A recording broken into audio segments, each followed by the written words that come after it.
네, 이제 잠시 후에 중국의 이 3분기 경제 성장률이 발표가 됩니다. 앞서 ETF 전략을 말씀드리면서 사실 유로존의 심리 지표는 좀 부진하게 나오면서 글로벌 증시 하락 압력으로 좀 작용할 것이다 말씀을 드렸는데 과연 오늘 중국의 이 경제 지표가 우리 시장에 어떤 영향을 미칠지도 가늠을 해봐야 되겠습니다. 우리투자증권 머그클럽의 홍성배 연구원 나와 계십니다. 연구원님 어서 오세요. 네, 안녕하십니까. 네. 자, 중국 증시만으로 보면 일단 글로벌 증시와 최근에 이 차별되는 좀 움직임을 보이고 있기는 한데요. 굉장히 어떻게 보면 견조한 흐름 보이고 있어요. 네. 지금 우려감은 또 많이 흘러나오고 있는 상황인데. 네, 맞습니다. 왜 이런 움직임을 보이는지도 좀 이유를 알고 가야 되겠습니다. 네. 일단 중국 경기 둔화 우려가 지속되고 있는 그런 상황입니다. 그런 상황에서 중국 정부가 부양책을 계속 내놓고 있고요. 그리고 후강통제도 시행을 앞두고 중국 지수가 기대감에 좀 많이 차올라 있는 그런 상황입니다. 그래서 일단 후강통제도는 나중에 따로 한번 자세히 한번 다뤄보기로 하겠고요. 네. 일단 오늘은 경제지표 그리고 부양책 이야기 해보겠습니다. 중국 정부가 전월에 이어 지난 주말에도 또다시 유동성 공급책을 내놓았습니다. 일단 지난달에는 5천억 위안을 풀었고요. 그리고 지난주에 최대 4천억 위안의 유동성을 공급하겠다라고 밝혔습니다. 이런 부분들 중국 경기 둔화 우려에 대해서 중국 정부가 얼마나 많은 고민을 하고 있고 그리고 그 중국 정부 이를 방관하지 않겠다는 강한 의지를 엿볼 수 있는 그런 부분이 아닌가 생각합니다. 네. 지금 중국에서 이 경기 부양 얘기 나오면서 돈 푼다는 얘기가 나오는데요. 상당히 큰 금액이지 않습니까? 유동성 공급에 대한 이야기를 좀 더 자세히 들어보고 싶습니다. 네. 일단 중앙은행인 인민은행이 시중은행에게 3천억에서 4천억 위안을 푼다라고 했는데 이거를 한화로 계산해 보면 이제 51조에서 69조나 되는 그런 어마어마한 수치입니다. 그래서 방식은 담보 보완 대출 방식입니다. 일단 자금이 필요한 기업에게 그 담보를 받고 자금을 대출해주는 그런 방식인데요. 지난 7월에도 1조 위안을 이런 방식으로 중소기업에 공급을 했습니다. 그래서 이 밖에도 인민은행이 2천억 위안 우리나라 돈으로 한 35조 원 정도가 됩니다. 유동성 지원 창구를 통해서 지원을 하게 되는데요. 이를 통해서 금융회사들이 대규모 자금을 필요로 할 때 최장 3개월까지 자금을 빌릴 수 있게 됩니다. 그래서 지난달 중국 인민은행이 중국 시중 5대 은행에게 1천억 위안씩 각각 총 5천억 위안이 됩니다. 그 유동성 지원 창구를 통해서 3개월 동안 자금을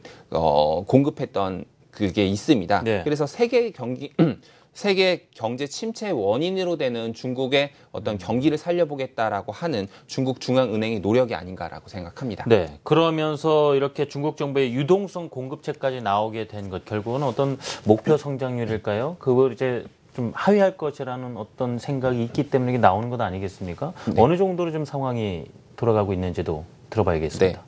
일단 경제 성장률 목표치를 달성하기 위해서요. 중국 정부가 부양책을 내놓고 있는 것입니다. 그래서 일단 100조 원, 한국 돈으로 100조 원 정도가 됩니다. 중국 중앙은행이 100조 원 가까이 되는 그 자금을 동원하면서 부양하겠다라고 하는 건데 중국 경제 성장의 그 둔화 조짐이 나타나고 있습니다. GDP를 보겠습니다. 지난해 3분기 중국은 7.8%의 GDP 성장률을 보였습니다. 4분기는요, 7.7%, 이거보다는 조금 낮은 수치였는데요. 올해 1분기 중국이 7.4%의 성장률을 보였습니다. 이때부터 우려가 좀 많이 심해졌습니다. 2분기 잠깐 반등을 했습니다. 7.5%로 반등을 했는데 이번 3분기 그럼 적어도 7.5% 이상의 성장률을 보여주어야지 중국 경기가 다시 회복이 된다라고 이야기해 볼 수 있는데 지금 예상치가 7.3%입니다. 네. 그렇기 때문에 리커창 총리는 올해 중국 성장률 목표를 7.5%로 잡지 않았습니까?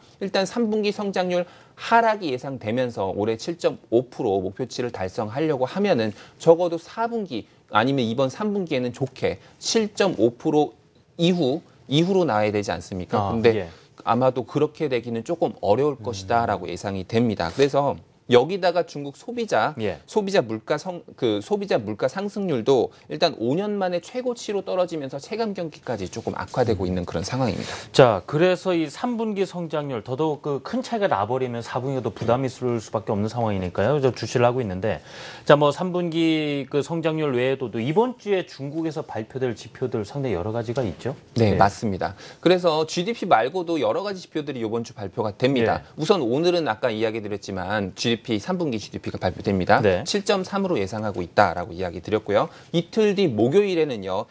그 제조업 지표 발표됩니다. HSBC PMI가 발표가 되는데요. 지난 9월엔 50.2를 기록했습니다. 이번 달에는 50.2 똑같은 수치를 다시 기록할 것으로 보고 있는데요. 이 지수는 49.9까지 떨어졌습니다. 일단 50을 기준으로 50 이상이면 좋다. 그리고 그 미치면 그렇지 못하다라고 얘기할 수 있는데 이 지수가 49.9까지 떨어지면서 중국 정부가 결국 그 부양책, 유동성 공급, 추가 유동성 공급 발표로 이게 다시 회복됐던 경험이 있습니다. 그리고 마지막으로 금요일에는요. 부동산 가격이 네. 발표가 됩니다.